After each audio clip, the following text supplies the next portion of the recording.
Representación de lo mexicano. Evita el exceso.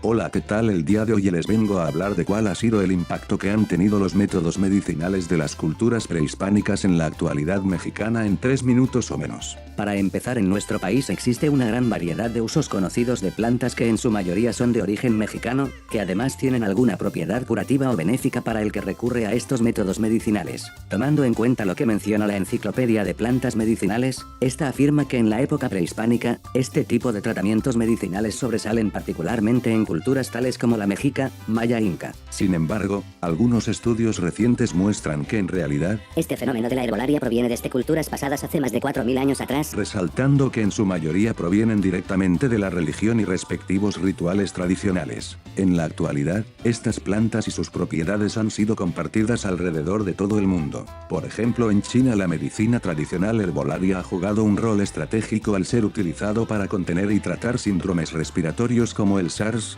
pero también existen otros países como India, Nigeria, Estados Unidos, África, que además, como es el caso del último, hasta un 80% de la población total puede llegar a utilizar alguna forma de medicina herbolaria. Nuestro país nos ofrece una gran cantidad de flora que sirve para remediar desde un simple dolor de estómago hasta combatir enfermedades tan graves como el cáncer. El Dr. Edgar Torres García estableció en su libro Herbolaria Mexicana. Como ya se había mencionado, existen relatos sobre los antiguos prehispánicos y estos explican cómo se utilizaban las plantas para la curación, que incluso cuando Cortés llegó a estas nuevas tierras en una carta para Carlos Visita en Tenochtitlán hay muchas y muy variadas hierbas y raíces para uso médico. Junto con los españoles llegan demasiados conocimientos médicos, algunos de origen vegetal, por lo que a partir de la conquista se empieza a fusionarse la herbolaria mexicana con las especies y con los conocimientos traídos del viejo continente. Sin embargo, empezó a surgir el mito cuestionando a las plantas prehispánicas, al no ser europeas,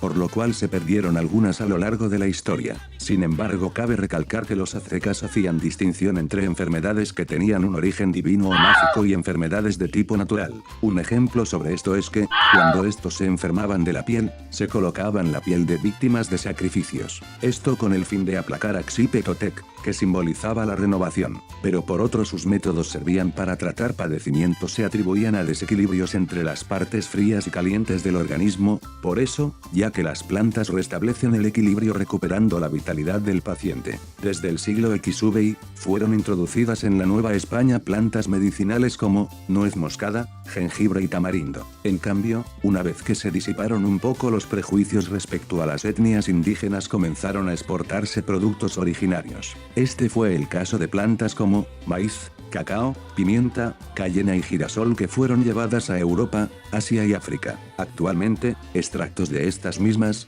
forman una gran parte de muchos medicamentos en el mercado. No te automediques, lo mejor será que consultes con un experto. Las plantas medicinales se han popularizado para volver a lo natural y así evitar químicos en el cuerpo. En realidad, algunas ya las conoces y otras incluso son parte de tu cocina.